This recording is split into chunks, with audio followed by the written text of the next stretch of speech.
The impacts of AI algorithms in the hiring process. AI-based algorithms offer huge potential benefits, but what are their potential drawbacks? Furthermore, how does the hiring process become socio-material in its relation to individuals who are employed or looking to work for companies like Google in Santa Clara County? The concepts brought up by Cathy O'Neil in Weapons of Math Destruction give us an insight into how AI is used in the employment process, with a focus on how it impacts the individual. And Carla Battel's text, Working with Paper, Gender Practices in the History of Knowledge, gives us a broader understanding of how the practices used throughout the employment process might have socio-materialistic impacts on the community of Santa Clara as a whole. These two topics are both deeply connected to business communication in the 21st century and could provide useful insights when analyzing business communication in Santa Clara County. This documentary will seek to inform people who are looking to work for or who are working for Google about the impacts of business communication through an understanding of AI-based algorithms in the hiring process and the possible socio-materialistic impacts in Santa Clara County. The use of algorithms in the hiring process can have disastrous consequences for people who are looking to work for or who are working for Google. Algorithms are starting to become more commonplace, especially among larger, wealthy corporations like Google.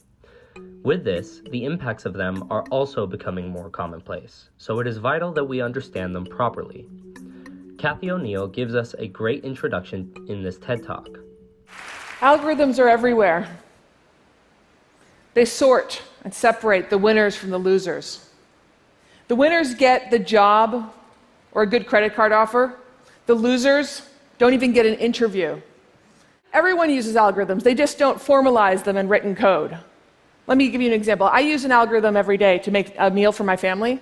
The data I use is the ingredients in my kitchen, the time I have, the ambition I have, and I curate that data. I don't count those little packages of ramen noodles as food. My definition of success is a meal is successful if my kids eat vegetables. It's very different from if my youngest son were in charge. He'd say success is if he gets to eat lots of Nutella. But I get to choose success. I am in charge. My opinion matters. That's the first rule of algorithms. Algorithms are opinions embedded in code. Understanding that algorithms are programmed with defined meanings of success allows us to see how biases, either intentional or otherwise, makes their way into the hiring process. In Chapter 6 of Weapons of Math Destruction, Cathy O'Neil shares the story of Kyle Bem.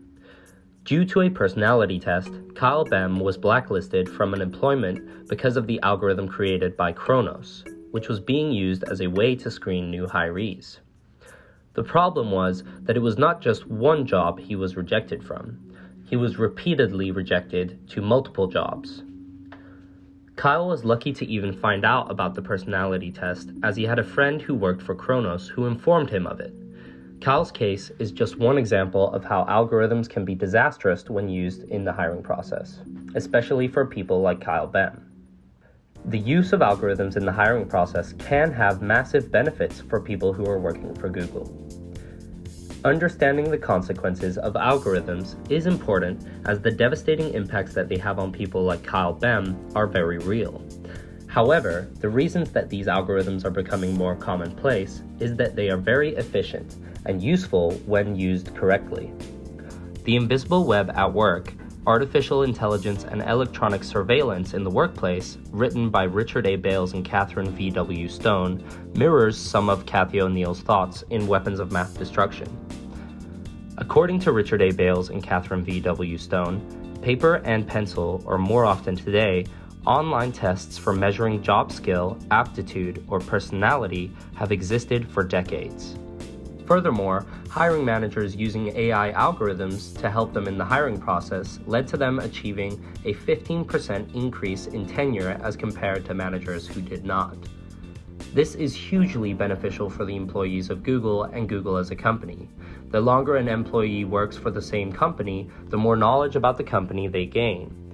This allows employees to make better decisions and have more insights as they have a greater awareness of how the company runs and operates. benefiting both Google as a company as well as their subsequent employees. Using AI algorithms in the testing of potential hirees to predict future work performance can benefit Google and Google's employees greatly. Similarly to the last point about tenure, having a deeper understanding of how new potential hirees for a company might perform in their positions is incredibly beneficial for the employees of Google and Google as a whole. Richard A. Bales and Catherine V. W. Stone give us an example of a new way of testing employees before hiring them. Wasabi Waiter, a game created by Knack, was designed to deduce the personality traits of the player.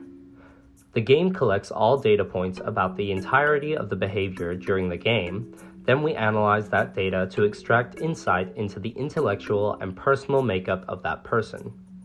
This gives the companies a deeper look into who may be suitable for their positions, not only based on the information on their resume, but also how they might fit into the company culture. This helps companies like Google create a stable company culture, which in turn can bring increased tenure and the benefits that we mentioned before.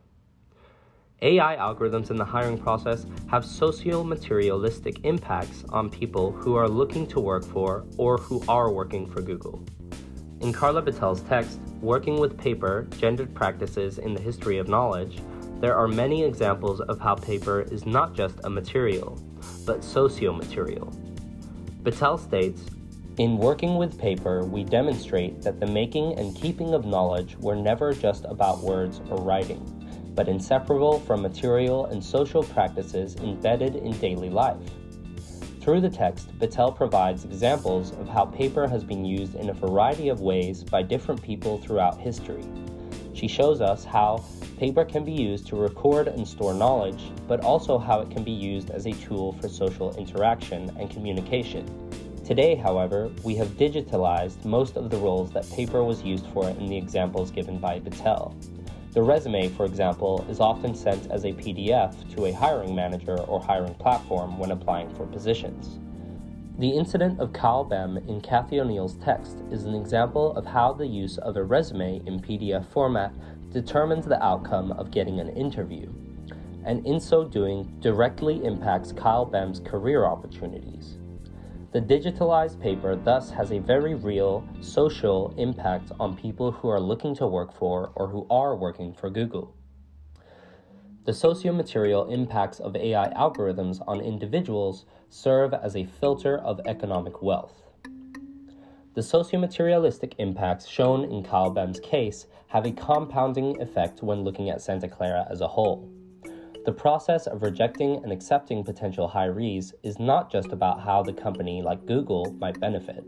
It is also about the compensation for the soon-to-be employed person. This can be life-changing, especially so when considering that the average salary of a Google employee is $133,000 a year, compared to the average income of individuals in Santa Clara being $50,000. These numbers give us a better insight into the stakes at hand for those looking to work for Google. The difference between AI algorithms being in your favor or not could be the difference between making that $133,000 salary or leaving with nothing. Those who fit the AI algorithm's definition of success are granted to access to almost triple the average salary in Santa Clara County and are afforded more opportunities. And those who are blacklisted out of these AI algorithms find themselves locked into a less favorable position. AI algorithms and their socio-materialistic aspects have great potential benefits and consequences for people who are looking to work or who are working for Google. Understanding both the beneficial aspects as well as the negative aspects of AI algorithms in the hiring process allows us as individuals to make more informed decisions. These algorithms are created with defined measures of success and are not static but fluid and can be changed to minimize their potential drawbacks. The potential for disastrous consequences, such as the case with Kyle Bem, serve as reminders of how and why these AI algorithms must be carefully tested and scrutinized. Simultaneously, the benefits of AI algorithms in the hiring process continue to show us that they are incredibly useful and should not be disregarded. Algorithms are here to stay, and with their increasing prevalence in not just the hiring process but the world at large, having an understanding of them will be more and more important as our society develops further.